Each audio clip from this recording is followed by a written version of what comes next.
Assalamualaikum warahmatullahi wabarakatuh. Perkenalkan, nama saya Arsyad Anasli Fikri dengan NIM 214815000 PN17449. Di sini saya sebagai praktikan ekosistem pertanian golongan B2 akan melakukan pengamatan ekosistem sawah. Saat ini saya sedang melakukan pengamatan untuk praktikum ekosistem pertanian acara 5 dengan judul pengenalan ekosistem sawah. Pengamatan ini bertempat di Desa Sidomukti, Kecamatan Ambal, Kabupaten Kebumen, Jawa Tengah yang dilaksanakan pada Minggu 15 Mei 2022.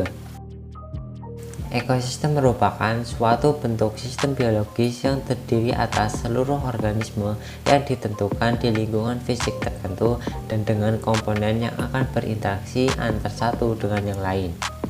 Pada pengamatan kali ini, saya akan mengamati ekosistem yang terbentuk di persawahan. Ketika pengamatan dilakukan, suhu di sekitar adalah 20 derajat Celcius dengan kelembaban udara 98% dan di ketinggian 31 meter di atas permukaan laut. Pengamatan ini dilakukan dengan mengidentifikasi ekosistem sawah mulai dari komponen biotik yaitu flora dan fauna, komponen abiotik, rantai makanan, daur materi, dan arus energi. Komponen biotik merupakan lingkungan biologis yang meliputi seluruh organisme atau makhluk hidup yang mempengaruhi kehidupan individu, populasi, atau spesies. Komponen biotik flora yang sedang diamati pada ekosistem persawahan ini adalah tanaman padi, cabai, singkong, pepaya, pisang, dan rerumputan. Sedangkan komponen biotik fauna yang terdapat pada ekosistem persawahan ini adalah semut, belalang, capung, laba-laba, kupu-kupu, katak, dan burung. Sementara itu, komponen abiotik merupakan komponen tak hidup berupa sifat kimia atau fisika pada suatu ekosistem.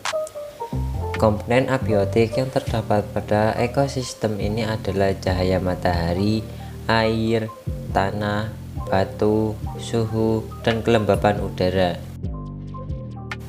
Rantai makanan yang terbentuk dimulai dari produsen yang terdiri atas flora yang terdapat pada ekosistem, yaitu contohnya seperti padi, cabai, pepaya, dan lain sebagainya, yang kemudian akan dikonsumsi oleh konsumen tingkat 1 yang merupakan herbivora, dengan contohnya adalah capung, ulat, belalang, dan lain-lain, dan dilanjutkan oleh konsumen tingkat 2 yaitu burung, dan nantinya pada saat organisme pada ekosistem sawah itu mati akan diuraikan oleh bakteri, jamur, maupun mikroba dan menghasilkan zat organik yang dapat dimanfaatkan oleh produsen sebagai bahan untuk fotosintesis dan membuat makanannya sendiri.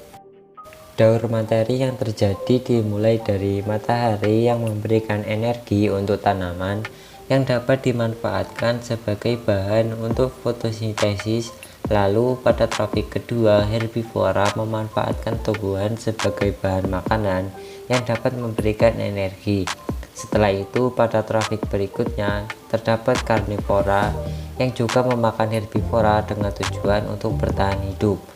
Kemudian limbah dan organisme mati dapat dipecahkan oleh pengurai dan hasil nutrisinya dapat dikembalikan ke tanah dan dimanfaatkan kembali oleh produsen. Arus energi yang terjadi adalah pada saat cahaya matahari dimanfaatkan oleh tumbuhan sebagai produsen dan energi akan berpindah kepada konsumen yang mengonsumsi produsen atau tumbuhan, dan dilanjutkan ketika konsumen, produsen, atau organisme lain yang ada pada ekosistem itu mati akan diuraikan oleh bakteri, jamur, ataupun mikroba, dan energinya akan berpindah dari organisme yang mati kepada pengurai. Cukup sekian hasil dari pengamatan ekosistem sawah, semoga bermanfaat dan terima kasih.